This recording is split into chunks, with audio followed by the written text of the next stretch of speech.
Oh well. So I have like a lot of ideas, but I didn't know I like not enough energy to do them all. Because for some of them I want to like prepare more and do them like really nicely. Or like at least try. You know what I mean? But I didn't feel like trying today. So I wanted to still do something. And this something I think will be my pontificating and my thoughts about Avatar The Last Airbender, and particularly the astrology of Avatar The Last Airbender. I want to do, or like I want to think about the astrology of like all of the characters, or at least the main cast, since we know the most about them. But so far I've thought a little bit about particularly Aang and what Aang's placements would be. And I've written them down a little bit in my journal. It's actually a really nice bullet journal. It has this little cat on it. And it does make beautiful sounds. Listen to this. Oh my god. Oh me, oh my. What a guy. What a perfect little guy. The covers are like fabric, sort of. I have like another similar journal. Well, it's by the same brand. I don't know if this brand is like good or not. I just like the journal, so I'm not gonna like mention it for the fear that they end up to be like a really shitty brand. Let me show you the other one as well. This is the other one that I had that I've already filled up. This one also has really good sounds, but this one's like a bird.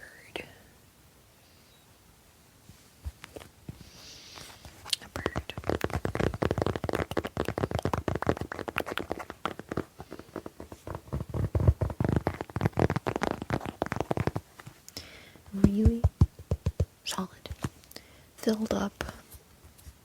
I have like some big stickers in here, but anyways, I love to journal. And one thing I've journaled is Aang's astrology, or his placements. For people who don't know anything about astrology, this might not make sense. So this is like a very specific video I'm making, I guess, for like people who like know about astrology and know about Avatar The Last Airbender. I feel like this is a very, very specific group of people. So I'm sending out tendrils into the universe, hoping that I find my crowd with this video. But yeah, I even made a little chart diagram. A little chart diagram, because how I approached this. This is basically how I approached this. I wanted to do the rising, like I wanted to figure out the rising. Apart from the rising, like the rising is the thing that kind of sets up the whole rest of the chart, right? I do use Placidus, so like how I learned astrology, there is an option for stuff like interceptions, which means that if you have an Aries first house, you might not necessarily have a Taurus second house, which usually you would. You could have a double Aries, so you could have the first house and second house in Aries, and then Taurus, I don't know, be intercepted or something. But in any case, I first sort of went under the assumption that he does not have an interception, and then I later entertained the idea that he might have an interception. And I'll tell you later which interception, if any, I think he has. Because probably he doesn't have an interception, but if he had one, I do have my pick for what it would be. So, yeah, that's basically how I went about this. I was like, I went through every sign, and I was like, okay, would this make sense for it to be his first house or his ascendant? And then, if it did, I went on and I was like, would it make sense then if the next sign would be in his second house? Would it make sense if the next sign was in his third house, and so on, to kind of like see how the whole chart would make sense together? Because, for example, I feel like in some ways, like he could have, I don't know, a Sagittarius ascendant or something. But then I was thinking, but would he really have like a Capricorn second house then? Like does he value those things? Is he like materialistic sort of in that way? And I was like, maybe not, you know? So I just tried to put it all into consideration. That being said, these are the qualities that I see in him. So I don't know how to structure this the best, because yeah, so there's the aspect of the rising sign, but then there's the aspect of, I did also try to look at like the energies as a whole, and like which energies he has more of or less of, if you know what I mean. So like, for example, some of the signs that I thought he probably does have in his chart, like a lot, like either like his sun, moon, rising, or prominent placements, were Libra, Aquarius, Sagittarius, and Pisces, or a prominent Jupiter, like that Sagittarius, Pisces, prominent Jupiter could look similarly. So I can explain, I guess, by each sign. So Libra, I see in him being very like airy and light. Obviously he is an airbender, but even apart from that, he does like, that's a lot of his personality. And we're back. Yeah, so like Libra, I think the lightness, the airiness of his character, I think Libras have a lot of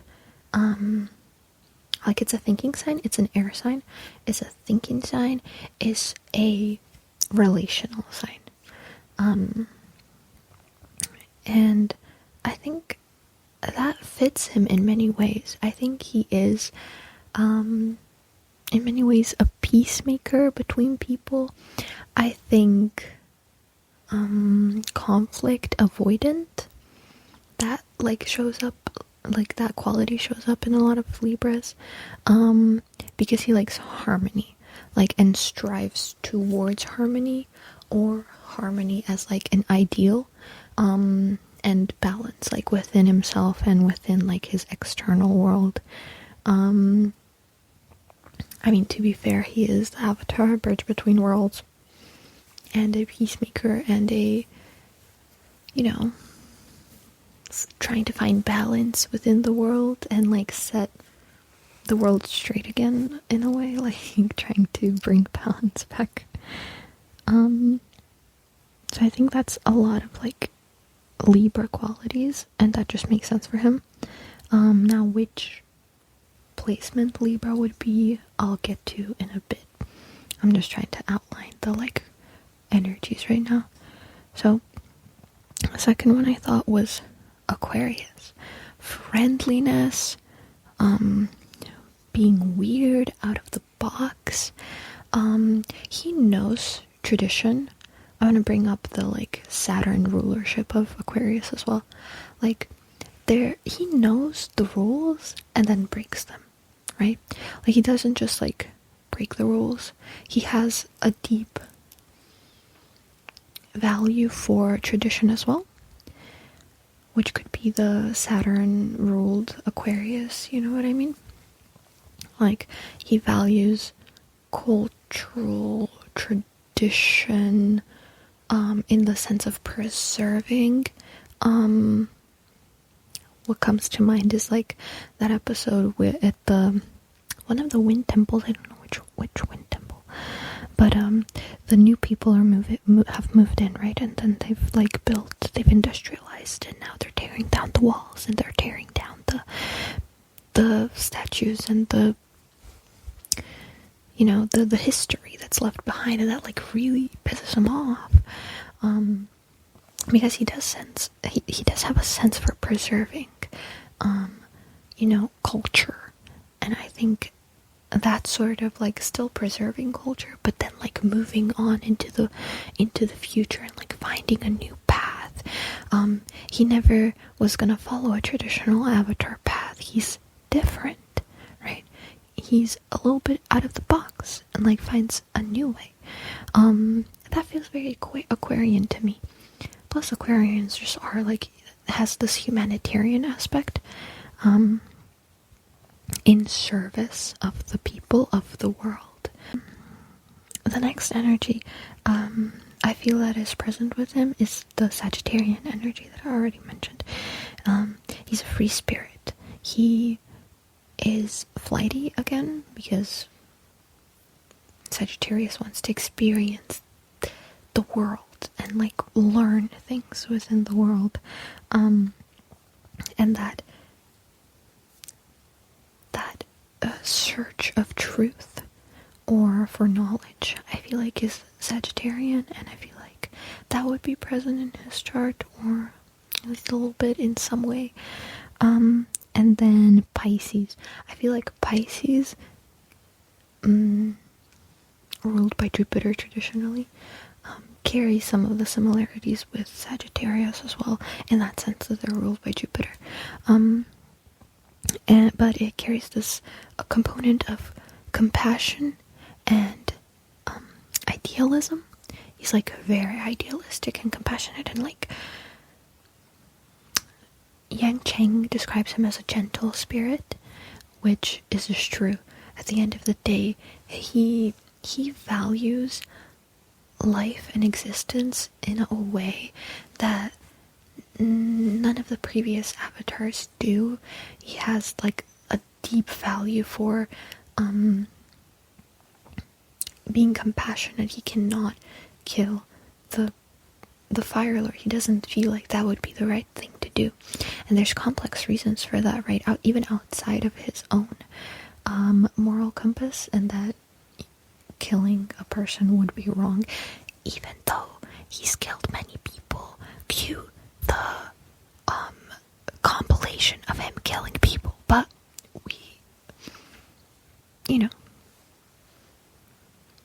we give him a pass. He, like, even outside of that, there's like reasons for why he doesn't do it, and I think there's like good reasons for why he doesn't do it. One of them being just the fact that it would give the moral victory to the firebenders or the Fire Lord if he was to kill him. It just would.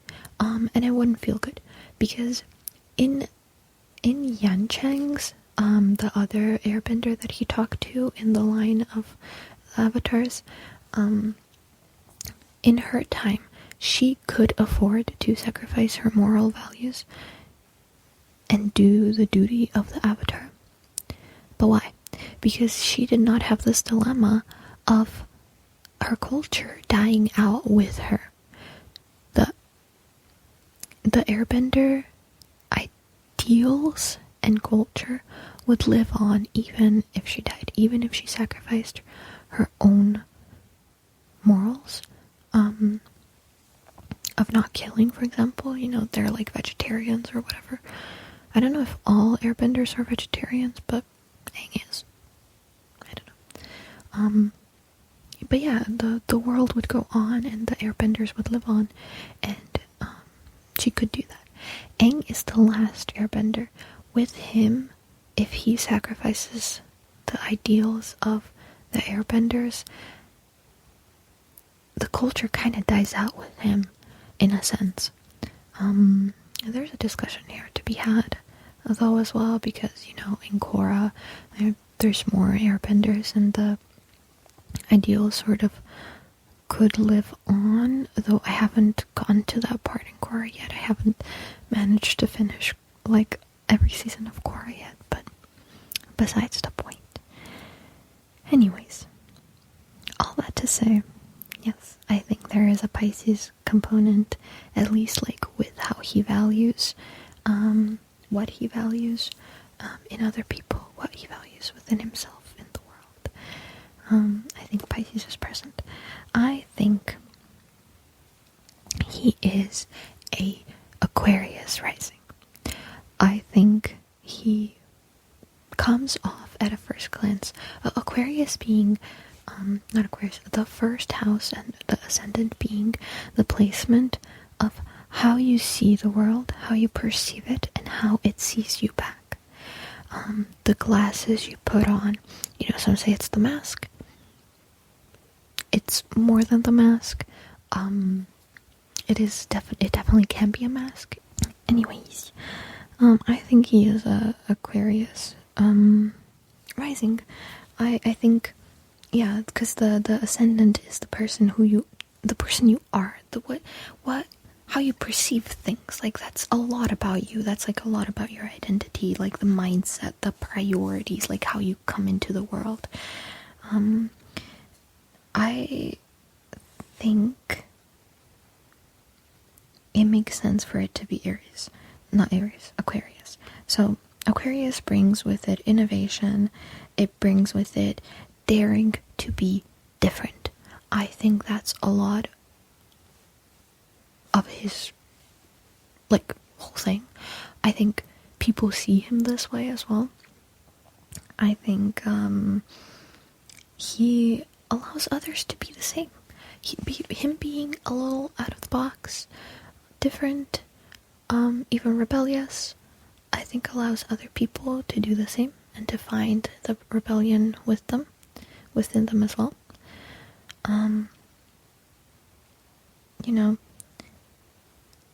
I wrote down some notes about Aquarius risings.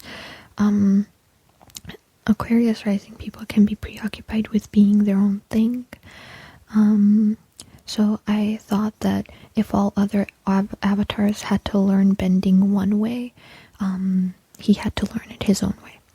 He, did it much faster. I mean, he is a genius, and Aquarius does have that genius component. The archetypal Aquarius, I feel there's a genius or innovation or some kind of, smart, aspect to it. He picks up things quick. I don't want to do it too hard. But, yeah, he did it differently. He marked his place in the world in his own way, which I think, yes, that's just him. But then the other aspect of Aquarius, it's a fixed sign, which is kind of unintuitive, but so is the Aquarius. You know what I mean? It's this weird sign. On one hand, rebellious, daring to be different, unique, the weirdos, the just kind of people that are just so different and weird and but they're onto something. But on the other hand, it's a fixed sign ruled by Saturn. It's religiously attached almost to their own beliefs. And I think this makes sense specifically because if your Aquarius is in the first house, that would put Pisces in your second, unless you have an interception. But the second house being a person's values, and it being Pisces, that's supporting the first house, your values supporting your identity, that would make a lot of sense. So he knows what's right and what's wrong. And he's like wise beyond his years. He carries this deep like Pisces wisdom within him. And that's kind of like in his value house. I feel like that makes sense, and it's supporting the Aquarius first house. I like wrote about like how he gave Katara advice about revenge and compassion and like letting go. Oh, so Piscean. Like he just intuitively sticks to his own values. And that like shows up like how he doesn't want to kill Ozai either and stuff like that. Yeah. So I wrote a whole thing about like Avatar Yang Cheng and how like what I already talked about, how she was able to sacrifice her spiritual needs, because even without her the air nomad culture would live on, right? But Aang is the last bastion of the air nomad philosophy. So he's not only, by killing Ozai, he's not only sacrificing his own like values, the second house, Pisces, but is giving the moral victory to the Fire Nation. It proves that power wins over everything. But for him, it's compassion and forgiveness that he wants to uphold, not power. He has all the power in the world, and yet not using it to destroy Ozai is such a burn. Don't you think? Like, that's like a little bit of a diva moment, is it not? Like, it kind of is, right? It's everything that Ozai wants is like that power that Ozai wants. How unfair is it to be in Ozai's position, to be this person that like craves all the power, he just wants it all, and yet you have this person in front of you, the Avatar, who has this power, and yet he's not gonna use it how you would use it, and he's gonna beat you, and he's gonna take you out, in the sense of like, getting the moral victory. Yeah, so he did prove that having all the power in the world doesn't mean that you can use it. Like, that's what not killing him did. Yeah. And he did prove that compassion and forgiveness aren't like a sign of weakness, but a virtue and a sign of strength. Another duality of the Aquarius is this duality of being a lone wolf, an innovator that might often be shunned from society or like on his own path, and yet being a social butterfly, which Aang is, because it is for the people. It is a humanitarian placement. Yeah.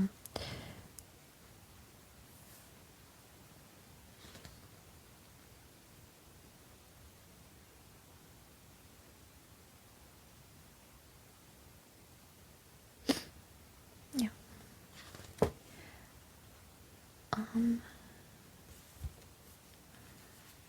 The other things that I wanted to talk about, that would make sense, would be, so if Aquarius is in his first house, Pisces goes into his second house, which makes sense, the value house. Aries would fall in his third. Anyways, the next one would be fourth house in Taurus, which kind of makes sense.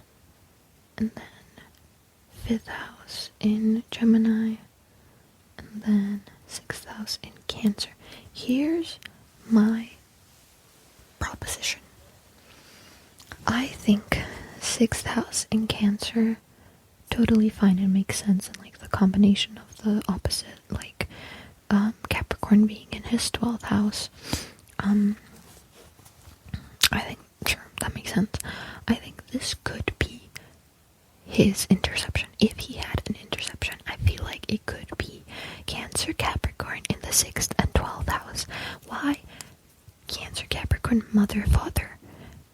Interception, poof, gone from his life. Didn't have a mother or father, or like not those like classic mother father figures, but was raised by the monks, right? So even though like his 4th house is in Taurus, denoting like a childhood and roots of like abundance, where like beauty is valued, and like fun and luxury, and like luxury in the sense of like enjoying things of life. Like his flashbacks just are so like to his childhood, just are so like Taurus in the 4th house. So it's like he's having fun, he's like enjoying things, he's enjoying his childhood, stuff like that. I feel like that gives Taurus, but he doesn't have the classic mother-father figure. So he could have the Cancer and Capricorn intercepted in the 6th and 12th house. Another reason why this could make sense is because he did run away from responsibility. Now, the 12th house Capricorn kind of does give that, like, running away from responsibility. Even though you can never run. You can run, but you can't hide, bitch. You know what I mean? Because, like, at the end of the day, if he is...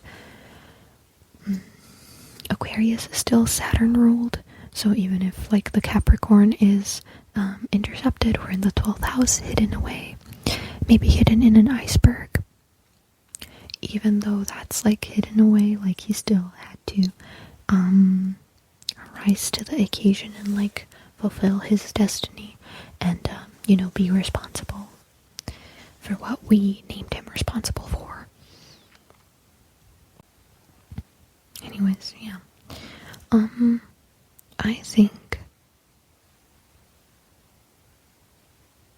his, Leo would then fall into the 7th house,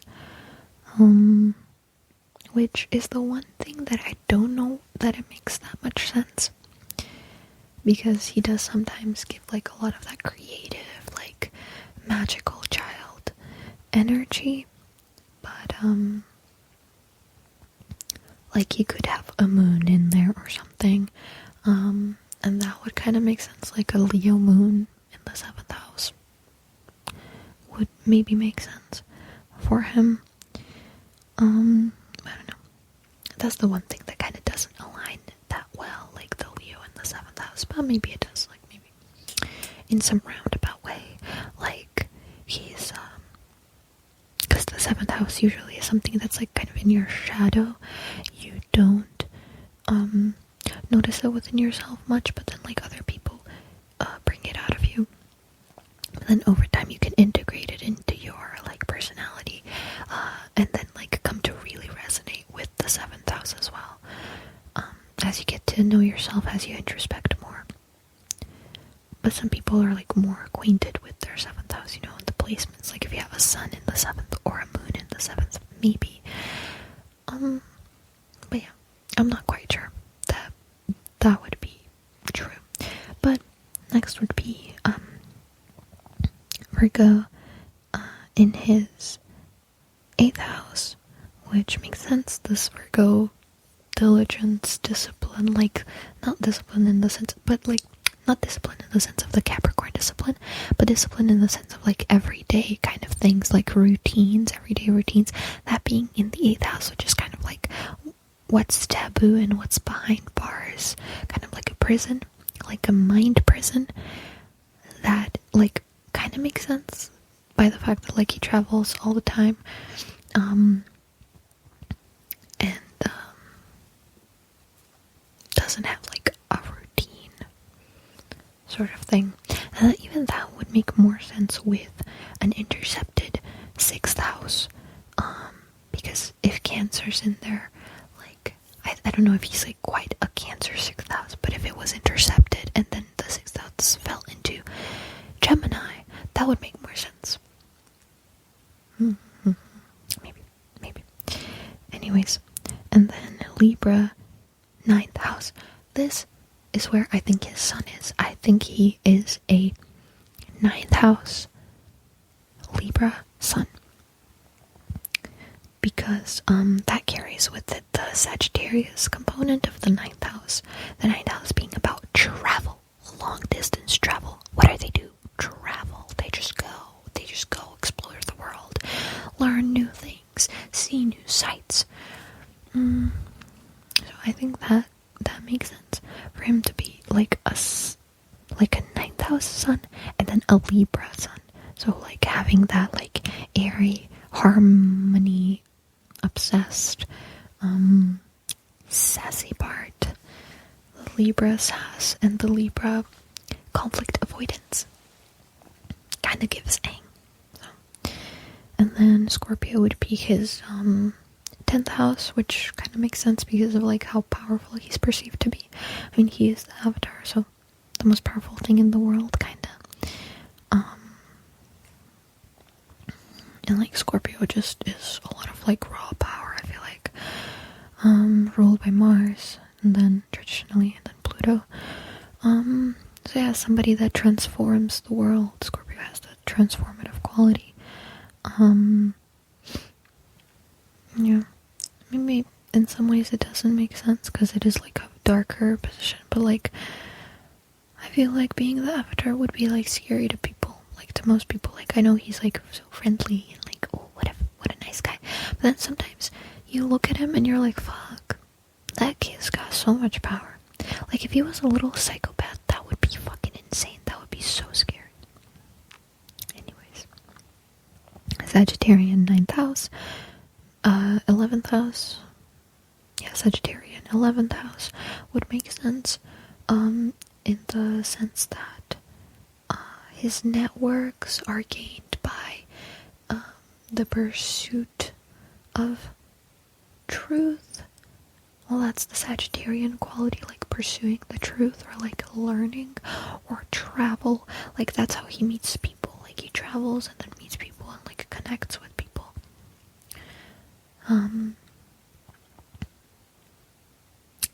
Yeah. So it's not, I don't know. Anyways.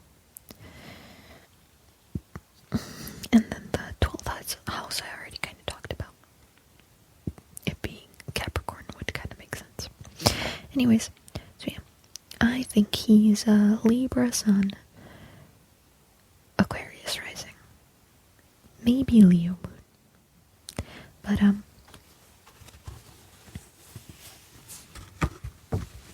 yeah, I think that's what he does. I think that's what you